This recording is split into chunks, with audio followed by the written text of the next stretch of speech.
What's up everybody? Welcome back to another episode of B is for Build. In today's episode, we're here working on the pontoon yacht. Now we started this project just a few months ago based on a dream on a computer. We ordered a ton of pontoons, we welded them together to make them 44 feet long to fit the length of this boat. We built a massive hot tub enclosure in the front, decked it all out to be 12 feet wide. We built a second story, installed engines, installed flooring, installed engine boxes, installed a barbecue. And what we're sitting with right now is a 44 foot long, 12 foot wide, double decker pontoon yacht with a hot tub mounted into the floor in the front. But that hot tub cannot run without power. We don't have a power situation going through this boat. And that's not the only thing that needs power in this boat. There's a lot of things that need shore power or to be powered off of our solar battery pack. Anyways, just like the system on any other yacht, we need to be able to plug into shore power, and when we're plugged into shore power, it charges all of our battery banks and then runs all the things that you want to run 24/7. But then when you take off and you flip the switch over and say you're running off generator, we need to be able to power everything on the boat from the standalone battery banks. So in today's episode, we're doing all of the 110 powering. Get to it. Getting started, we need to get the power into the boat. So what we did for that is a 15 amp. We are running this whole AC power system on this boat based on 15 amp. So all the wire and the fuses and everything are gauged for that. This is a 15 amp. It's the standard, like, it looks like what you're gonna see in your house.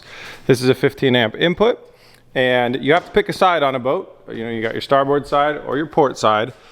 Based on our marina and our parking spot that we currently have right now, the easiest one is going to be to go on the starboard side. So that's what we're going to be doing. I want the power to go in through this box here, but it also is a hinging mechanism, so we can't run Romex like your standard house wire. It would not like all of that hinging and it would eventually break. So we're going to be using some flexible wire. And for our first run here, we've got a ton of electrical supplies over there on the ground that we're going to burn through all of that in this episode. But the first run here is just an outlet, this guy, a bunch of Romex, and our input. So we're kind of building like a really fancy extension cable right now. So this is gonna get installed right about like this, where it fits in here like this, and that'll hinge up and down. From there, we're gonna run flexible wire. We're gonna do some wire stays so it runs all the way around there, and then we're gonna place an outlet box on the ground right there, where we can then run our next shot of Romex down into our conduit and forward, where the real party begins.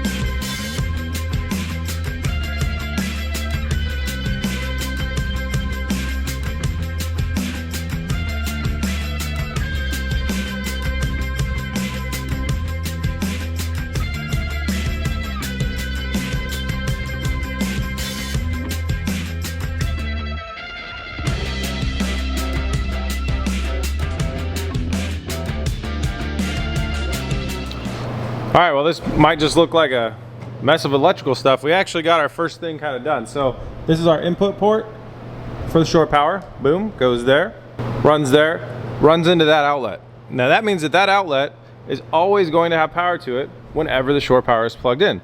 That's because that is designed to go to 2 trickle chargers that are going to trickle charge on our engine batteries. So it's a dedicated outlet just for that. And I can't ever see a reason why when the boat is plugged in that I wouldn't want to have my battery chargers go ahead and turn on for me. I can, however, see the inverse of when we're unplugged, not wanting to waste power from the boat and its own battery banks to charge these, because the alternators and the engines charge these. So that's why it is plumbed in that way. I'll show you the flow of electricity once we get it reviewed by an electrician and we get it all wrapped up. So now this piece goes into the conduit right now that is underneath the boat, and it's running over there. We're gonna feed it the rest of the way through, and we're gonna start looking at our battery bank. There are 2 battery banks on this boat. One is a DC 12 volt battery bank, and the other is a lithium ion powered Anchor Solex 3800. Don't worry, I'm not doing another ad for this. I own this now, I earned this. If you wanna know what it is, I highly explained it in another episode. When it comes to the DC power bank, I've got a lot of experience wiring DC 12 volt systems for race cars, for daily driver cars, for all that stuff. And I'm pretty confident about what I'm doing. When it comes to wiring 110 house style power like what we're doing in today's episode, I'm not super confident with what I'm doing. So let me say this as a big disclaimer. Don't take anything we ever do on this channel as gospel and say that's the way it's supposed to go. I know I'm not gonna hurt myself if I do this or anything like that. Never do that. always, always, always consult with a professional. I happen to have a friend that is an electrician. He's a super chill guy. After we made mistakes and you guys caught him on the camper truck, I thought, man, it's really easy to call him over and just ask if he can review it. So that's what we're gonna be doing once we get this whole thing wired up. We are working with one power source, straight 15 amp, 110 power. So I'm pretty confident in what I'm doing, but I will have it all reviewed by an electrician, like I would advise all of you to do before you plug your stuff in. Now that I got that out of the way, that thing weighs like 200 pounds. We're gonna lift it up, mock it up into its placement where it's gonna be living underneath the stairs box. And I think that I'm gonna find out I need to add a outlet where I hadn't planned. Getting into credit card debt is easy. We've all been there. But getting out, that's where the real challenge begins. Kind of feels like the system is stacked against you, making it really hard to get free of those monthly payments. If you're in a similar situation, whether it's credit card debts or personal loans, collections, or even medical debt, there's something you gotta check out, PDS Debt. And that is a sponsor of today's episode, PDS Debt. It's a service that matches you with solutions tailored to your financial situation. If you're making payments every month and you're still seeing your balances stay the same or even go up, PDS Debt has solutions that could work for you. And what's great is if you have $10,000 or more in eligible debt, you qualify. And there is no minimum credit score required. Whether your credit is bad or fair or somewhere in between, PDS Debt can help. They've got lots of options that can save you money and help you pay off your debt faster. I personally really wish I had something like PDS Debt back in the day when I was dealing with my own debt situation. It really would have made a world of difference. They really strive to understand your unique financial situation and find a solution that fits your needs. And that's why I believe PDS Debt is the best solution out there for any of you guys struggling with debt. So stop waiting and start saving. Head over to pdsdebt.com/build. It only takes 30 seconds. That's pdsdebt.com/build. Go ahead and take that first step towards financial freedom at pdsdebt.com/build. Huge thanks to PDS Debt for sponsoring this episode. Let's get back to it.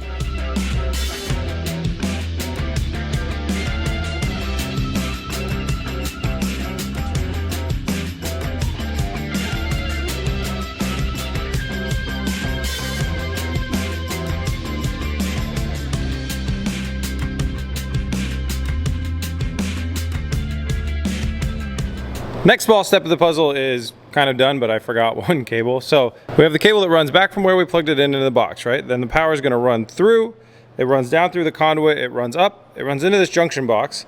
It now runs down, forward, to our crossover, and forward, where it'll come out underneath inside some furniture boxes over there. It also goes up into the Anchor Solix to be able to charge this. And this is, again, stuff that the second you plug it in, it's all just gonna go. It has a fuse back at the marina. It has a breaker back in the marina, so that's all safe that way. It's all on a breaker. Anyways, runs through there, and it's just gonna go. The next thing we gotta run to is our shore/battery power switch. So we need to be able to decide, do we wanna run some things on the boat by shore power, meaning this power that came in right here, or do we wanna run it off of this? This thing is kind of weird. I can't remember. It has different states, and I think when it's charging, it's just charging. It's not outputting. It won't let you charge and output at the same time. So a switch is involved here. So I'm going to go ahead and jump into that junction box, add one more wire coming out. Ta-da! And it's going to go into a switch, and then we're also going to come out of here and go into a switch that'll then run to a fuse box.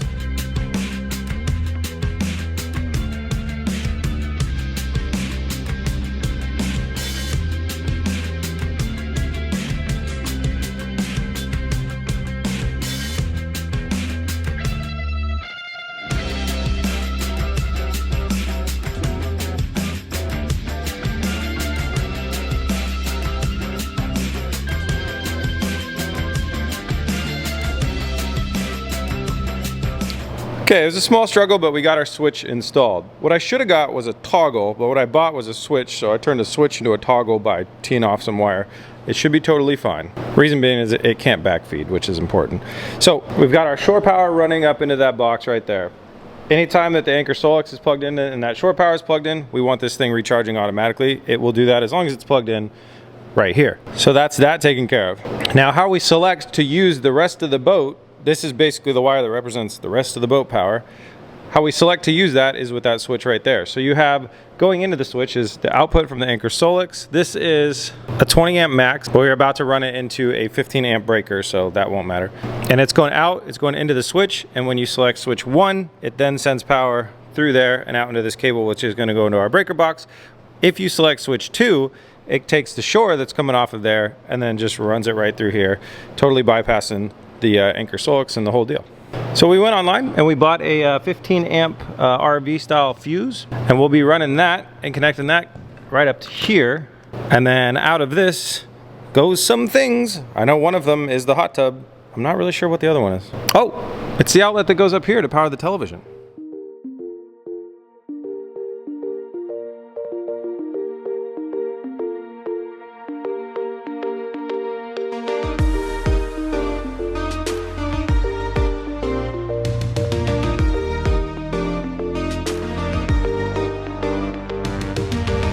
All right, 15 amp breaker is installed. We're gonna go out of this, back down through the floor, over to that bar, up into that railing right about here.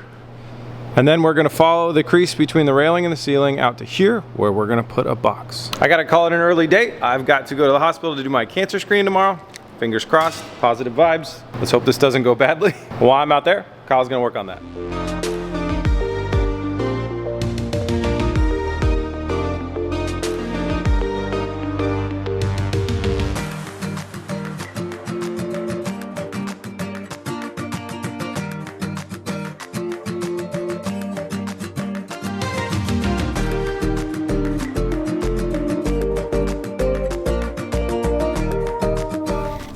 All right guys, I'm back. It is a new day. I'm super happy to be able to announce that all my cancer screenings came back clean.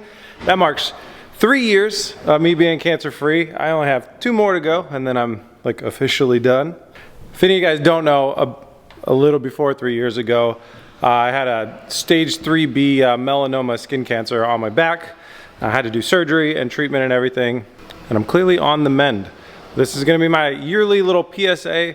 If you got fair skin like I do, you should probably see a dermatologist. I know it's really hard for people to see a dermatologist, so if you can't do that, go see your doctor, get your skin checked out. It could save your life. All this stuff that I went through, it cost me, it's a ton of money, absolute ton of money, and a ton of time, and it was all very preventable, and risking my life. I mean, it was a pretty dangerous situation. It was all preventable by just going to a doctor, doing an annual checkup. So that's my PSA, guys.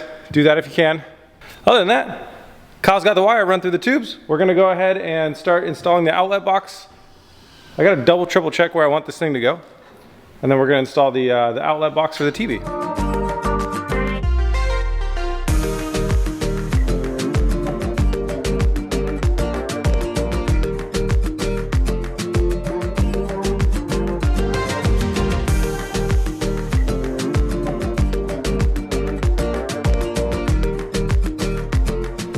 It's a little hard to see because it blends in so well, but that is our outlet right there.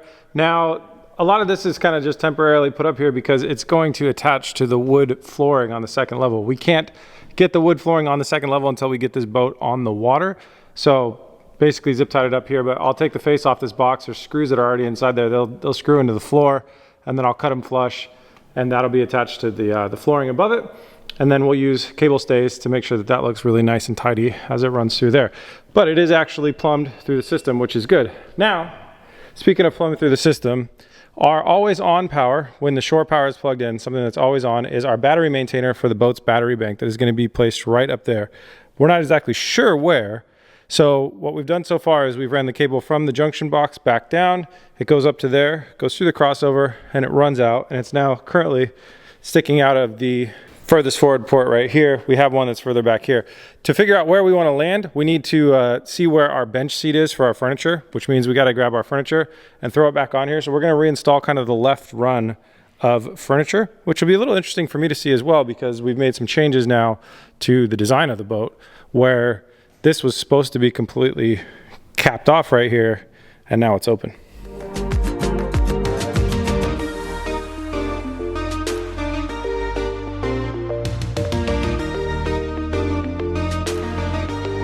It's always so exciting when we get the furniture back on the boat, because then it like really kind of shows us what we're building.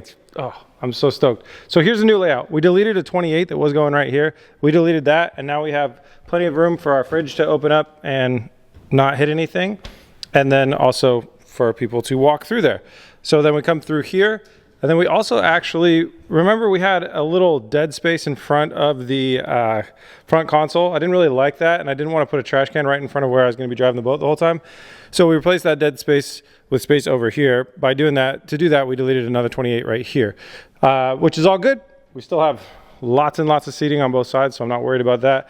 Now this is our big 55-inch bench right here. Let me take a pause and say, all of this stuff was provided by PontoonStuff.com. If you're looking for furniture for your boat, if you're looking for flooring for your boat, if you're looking for anything for your boat, go to PontoonStuff.com and go check them out. They're huge supporters of this build and made this all possible. So inside here, we have an option. We can either run our power cable up on this far side, or we can run it up closer to the middle. But these 55-inch benches are actually made up of two 28-inch bases. So it's like a 56 kind of. Anyways, I don't want to run in the middle because there's a lot of chaos going on in here, and I have a feeling that that's going to be fun already. We've got to put a bunch of large batteries in here that run the battery bank for the boat. That's the 12-volt battery bank. So I'm choosing to run the power up over here, and then we got to run an outlet. Before I do that though, I want to get all the batteries in here. And those are conveniently at home. Given the success of my results today, the success of my cancer journey, I'm gonna take a little bit of a break on this one right now. I'm gonna head up to the mountain and go camping with some friends, go touch a tree, and tomorrow I'll bring back batteries. That's a great idea. Great idea.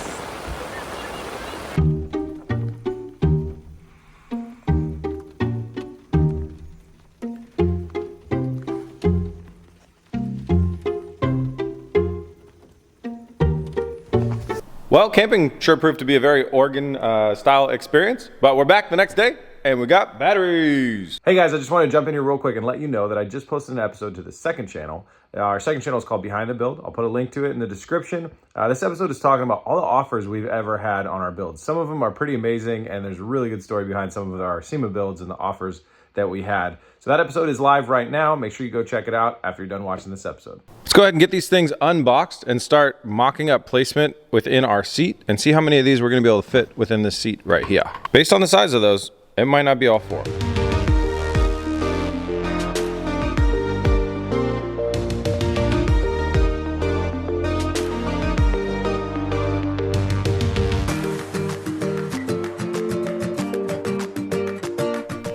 We got our furniture positioning like mocked up exactly where we want it. So we're actually ready to punch the hole through the bottom of some of the furniture.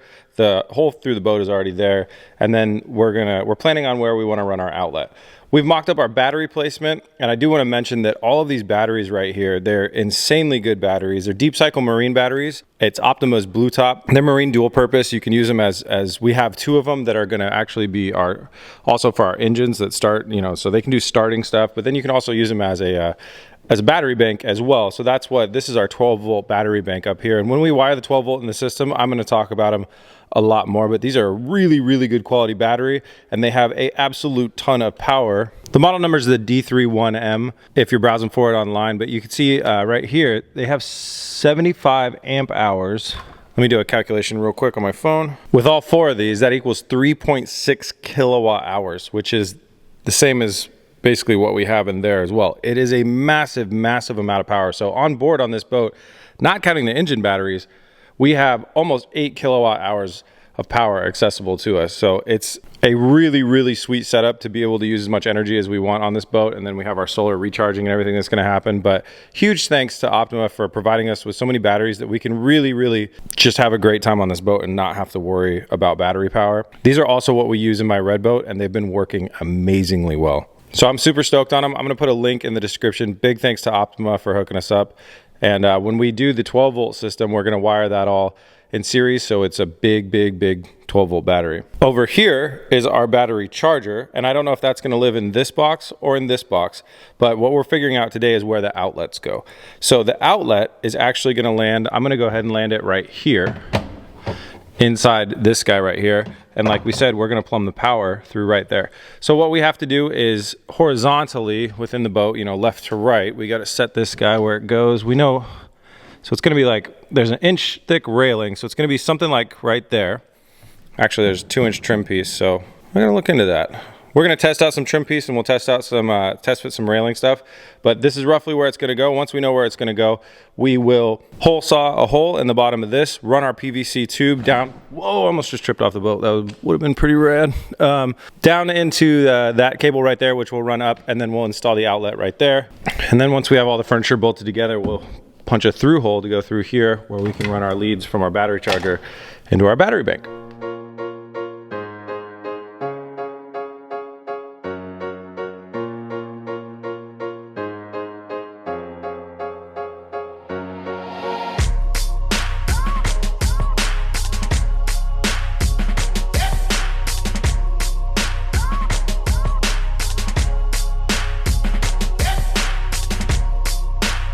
And with that outlet ran, you can see that we've got our constant power running to our battery charger. So this is another one of those ones that is not on a switch. It's nothing like that. It just always gets power whenever the cable is plugged in the back, which Kyle just plugged in. Kyle, go ahead and unplug that cable.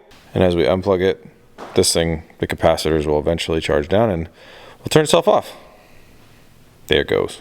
This battery charger is not super cheap. So I obviously want to get it off the ground, so it's not going to live there. I don't know if I can mount it up high somewhere in here.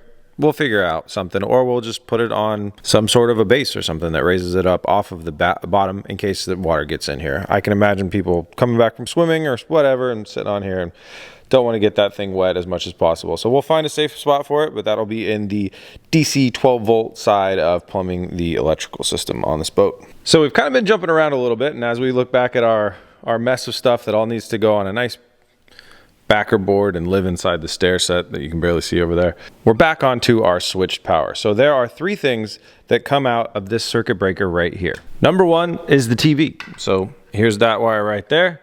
That's going to come in there, go into the circuit breaker, runs up and goes to the TV that we plumbed in yesterday. Number two is the hot tub. It's going to go down through there, somewhere around there, and into our box right there. And number three is yet another outlet that's going to come over here, and it's got to live back here somewhere. And yes, there's already an outlet there, but you got to remember that's a constant power outlet. That outlet is always hot.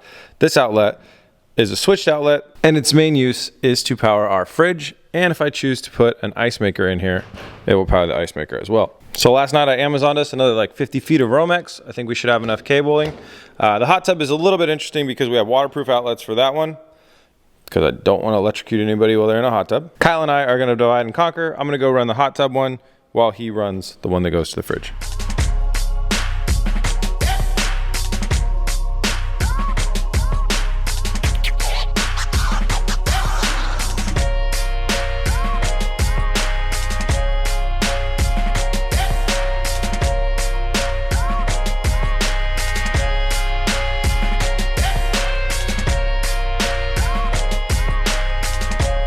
Okay, the hot tub one was great fun. So this is our waterproof outlet and our junction box, I don't know, whatever you call it. It's got a securing lid and it's got little rubber grommets on it, so it'll grab onto the cord there and it latches down. Waterproof box, that's sealed to the back, and then you saw us run a waterproof like self-conduited cable runs out and into our other conduit over there. So it should keep it all a nice little waterproof connection through there. So I'm real happy about that. I wanted to put an extra level of safety in case you're like in the hot tub and a big splash of water hits that or something. It should be higher levels of safety. I mean, all these things are on breakers as well, so it should be okay. But then again, directly referencing to earlier, I don't know anything about electrical, so don't take my word for it. Kyle also plumbed this outlet right down there that goes to the fridge and any other potential electronics that we want to have in there. So the fridge, the hot tub box, and the TV outlet, those are all the ones that go off of this breaker right here, and they're powered based on whatever that switch says. They're either shore power or they're Anchor Solix power, which is another lithium ion battery pack that is also charged by a lot of solar. Cool thing about the solar is it can keep the hot, if we're out in sun during the day, just any time during the day, it generates enough power to keep the hot tub warm, to keep it running and the heater running, so it manages itself at 101 to 3 degrees. We're actually going to be generating more power through the solar than the hot tub takes. So that's one really cool thing, is this thing won't be getting drained all day long just to keep the hot tub warm. How well is it going to work in the winter? I don't know. We're going to find out. But I also did do the math, and that 4 kilowatt hour lithium ion bank can keep the hot tub running for 12 hours long, so should be just fine. So I'm pretty anxious to test this out. I just got to plumb those 3 cables into our circuit breaker, and then we can give it a go.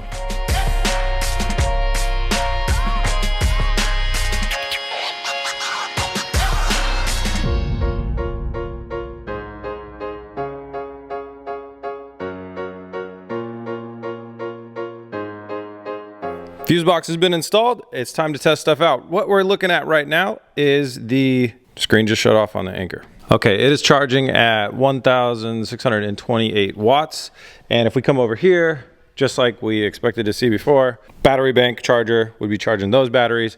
And that outlet that we ran very first back there for the trickle chargers is gonna be running. Now, let's test powering the hot tub, that outlet, and the fridge off of shore power. And that's gonna be this guy right here. Click. Should change nothing with the Solex. That thing's still charging. But now when we look over here, our hot tub outlet is green. Let's find a way to test this guy. Kyle, can you grab me a power tool with a cable? There's a vacuum right there. And again, this will be bolted to the ceiling so it won't be so jank, but there we go. Go ahead and power it on. Cool. And let's go see if we can hear the fridge running. I don't expect you guys are gonna be able to hear that humming, but the fridge is running. So that's great. Okay, now let's test what it'd be like when we switch over to the anchor. Right now it's charging.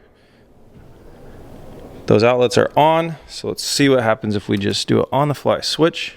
I think it's gonna prioritize charging over giving power over our 110. You can see it's still just charging. So why do we have power over there? Do we have power over here? What the hell? Is the anchor giving us power? Go ahead and unplug that. Well guys, this is a bit of a mystery. The anchor on their website says that it doesn't have pass-through power, meaning that since we are powering things like that little thing right there and say this vacuum, which if it still works, that is 100% being powered off of this Anchor Solex. Let me verify, I'll just unplug it. See, the vacuum doesn't work anymore, and that's got a capacitor in it, but in a second, that light's gonna go off. Yeah, okay, it's off. So we were indeed getting power from the Anchor, I guess, but it says it was recharging at the same time. Let's see what it still says. See, it says it's got an input of 1,300 watts. So that's a bit of a mystery, but it actually does not matter. I mean, the real important thing is that we get power to our devices when we need it. See, I plug it back in, that thing's going there. We haven't changed anything on our switch. So, oh look, it says output and input. How does it not do pass-through? Okay, don't care, none of it matters. That thing's a little bit cooler than I thought it was, and we probably didn't need to do that switch at all. We probably could have not ran that switch whatsoever, but I guess better to be overkill than underkill. So then the last step of the puzzle is, Kyle, you're gonna unplug, and that would be emulating like, all right, we're on the water, we're hanging out on the water. The Anchor is powering everything that we want it to power, which is only the 3 things here. It's the outlet for the TV, it's the hot tub, it's the fridge. And if I walk over to something like the battery bank over here, it would be a little silly to have the Anchor charging the battery bank, so that is turned off. Although, I will say, we are gonna run an emergency cable that can run from the Anchor. It'll be manually plugged in to the battery bank, just in case if the battery bank for some reason gets really low, we need the 12-volt systems, and the Anchor has a bunch of power because it's on solar. That was a little bit of a confusing wrap up there, but in the end, it's all working how I wanted it to. It's actually working a little bit better because the Anchor has pass-through, so we can pretty much probably just always keep it on the Solex and then just plug in the shoreline, and we won't even probably have to use the switch. Wonderful. The boat is officially plumbed with 110 power. In the next episode, I want to get the Garmin and the controls for the engine and everything all plumbed in, which will come with a lot of 12-volt power. Thank you guys so much for watching. Thanks so much for the support over at bsforbuild.com. You guys have been buying merch like crazy. It really, really helps us. All the proceeds of that stuff go directly towards these builds. And thank you for subscribing. I really do appreciate it, guys. The support has been enormous. We're gonna keep cranking, and we'll see you guys on the next one. Peace!